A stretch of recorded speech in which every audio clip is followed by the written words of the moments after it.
NSA Global website. I'm your host, President for 2012-2013, Diane Bogino.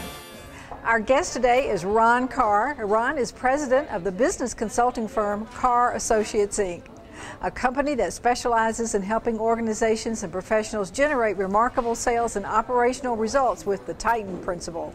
Ron also helps companies design and implement positioning and sales strategies that accelerate both sales growth and overall profitability. Ron is acclaimed by business leaders as America's business development expert, and he is a captivating speaker and in-demand business consultant.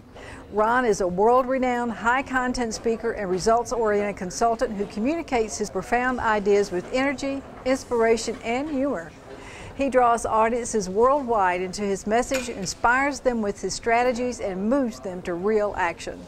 Ron is the author of the Titan Principles, co-author of The Complete Idiot's Guide to Great Customer Service, and his latest book, Lead, Sell, or Get Out of the Way, outlines a repeatable process based on the powerful idea that great sellers lead relationships in the same way that great leaders sell ideas.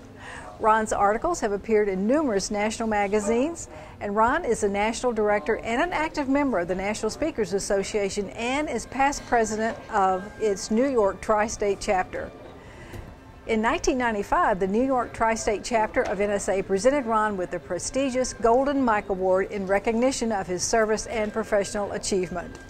Ron, thank you so much for being here tonight, and congratulations on being incoming NSA president. Thank you. It's indeed a privilege. Yes, it is. Thank you. And Ron, now listen, why did you title your book Lead, Sell, or Get Out of the Way? Well, the world has changed significantly in the last 30 years. I remember my first sales job in 1980, I was selling copiers.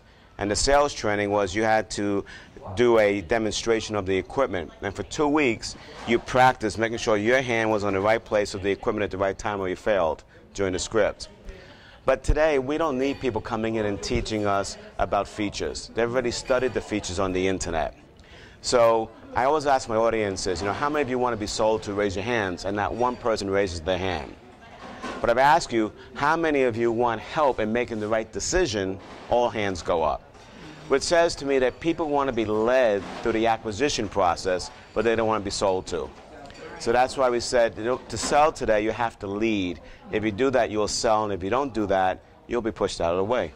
So, Ron, you say that in order to increase sales, people need to have a certain mindset. Right. Now, why is that mindset so important? Well, mindsets dictate our actions.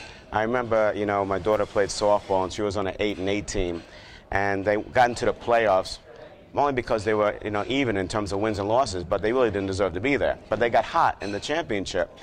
And the team that they were playing was a team that mercied them 18-0 in the third inning. And they were going up against a pitcher who was pitching 65 miles an hour, which is the equivalent of a 95-mile-an-hour fastball. So the two coaches who I knew, because I coached, they said they're looking for any Hail Mary they can get. They said, hey, you, Mr. Motivational Speaker, come over here. You got 5 minutes to motivate them. And now, is there such thing as motivating a teenage girl, let alone 9 of them? And I'm looking at my daughter who's sitting there saying, don't screw this up, it's my life. So the press is just incredibly, and I don't remember why I said this, but the most basic motivational statement came out, hey, if I ask you not to think of pink elephants, what are you thinking about? Of course, it's pink elephants. But I ask you why. You see, the mind can't process the negative. So if you're going up there thinking that you struck out against this girl and you're saying, oh my God, I'm not going to get a hit, what's going to happen? Because every thought in your body, your conscious, your unconscious, is supporting not getting a hit. The reverse is, what do you want to do? You want to get a hit. So envision where it's going to go, and you have a better chance of getting a hit. They won that game, by the way, 8-5.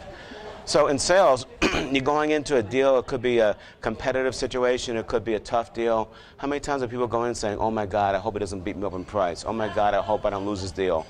Well, if you're going with those mindsets, you are going to lose it. So go in and picture the deal that you want, the win-win situation, and you will probably be having a better conversation and a better outcome. Now, can you give our viewers like 3 examples of those mindsets? Yeah, so a lot of people are always competing against competition. And I always say, why are you doing that? All you're doing is playing a zero-sum game and you get beaten up on price. So the first mindset is creation versus competition. Instead of trying to compete against somebody else, find out the gaps. Find out what's missing for the customer and try and fill those gaps, and you will create a better end result for which there is no competition. So the first mindset, creation versus competition. Second mindset is openings versus closings. I can't tell you how many times CEOs come to me and say, hey, Ron, help my people close better. And I don't know if you remember these books, but there were books written in the 70s, like 101 closes to make the sale. Well, you don't see those books today. Closing is a process, it's not a statement. It starts by when we say hello. It starts by how well we position ourselves, the conversation that we're having. So I always say to my clients, it's not the closings that you have to worry about, it's the openings. So the second mindset is openings versus closings. It's how are you going to position yourself as an invaluable advisor at the end of the day. And to position yourself not around your products, which is the how, but the outcomes. Elevate the conversation. Talk about the enterprise. Talk about what the overall results they want to do. Then present what you have in the context of that, and you'll be more powerful. So mindset number 2, openings versus closings. Last mindset is basically doing it, leveraging yourself through others, the coalition mindset, versus being a lone ranger. And I remember my brother-in-law, when I started my business in 1988, he was a top bankruptcy attorney in the country, and he quits his fast-track partnership route in a big law firm to start his own little boutique law firm. And I called him up. I said, are you nuts? And he taught me a valuable lesson. He says, now when I bring these deals in, I get only this much, but the senior partners get this much. If I start my own firm, I get all my deals, and if I bring people underneath me, I get a majority of their business.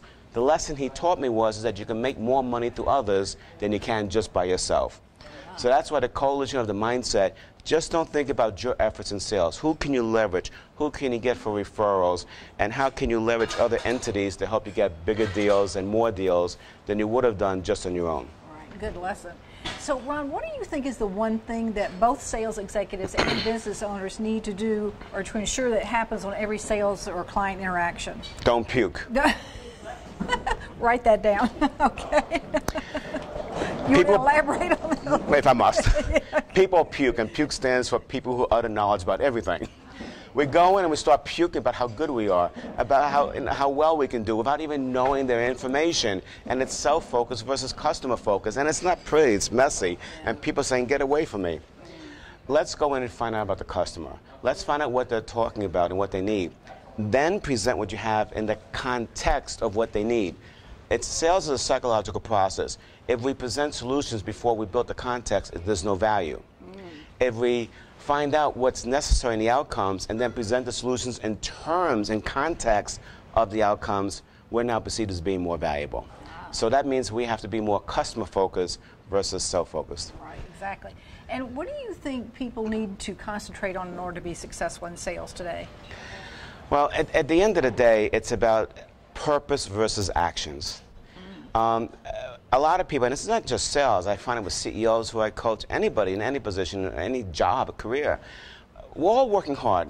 You're working hard, aren't you? Right.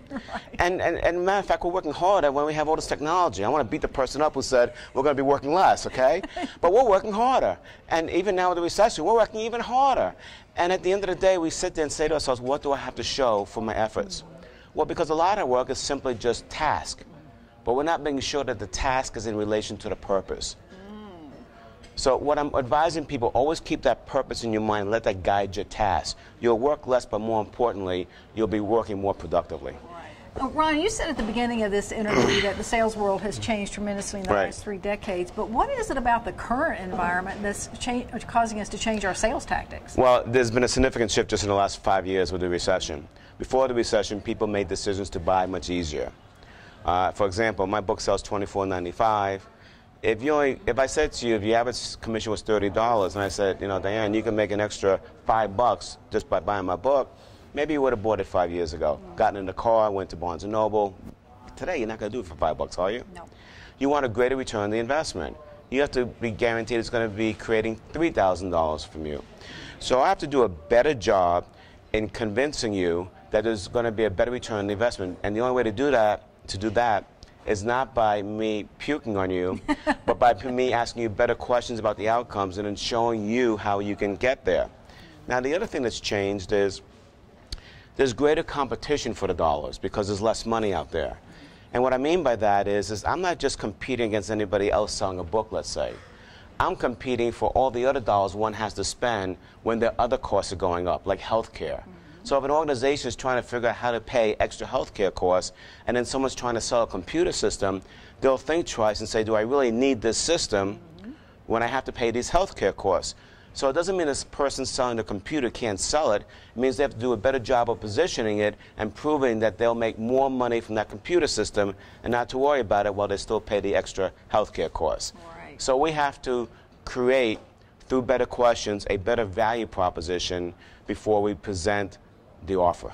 Right, right.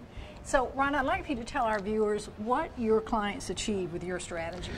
Well, I work with a lot of small to mid-sized companies as well as big companies. So in one account, which was a bigger multinational corporation, they came out with a new technology for helping copper mines reduce the cost of mining copper.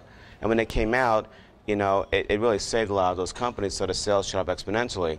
And they had a big market share. But then what happens is competitors see you doing that well, so then they, you know, they'll re-engineer to come out with their own offering, and their market share went to 60%.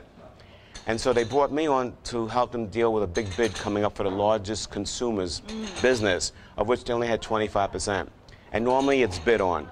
By working with them over 18 months, they were able to reposition themselves with that customer and go from a bid to a negotiated agreement, and they got a first time ever type of deal like this, which was for 10 years, $200 million. Wow.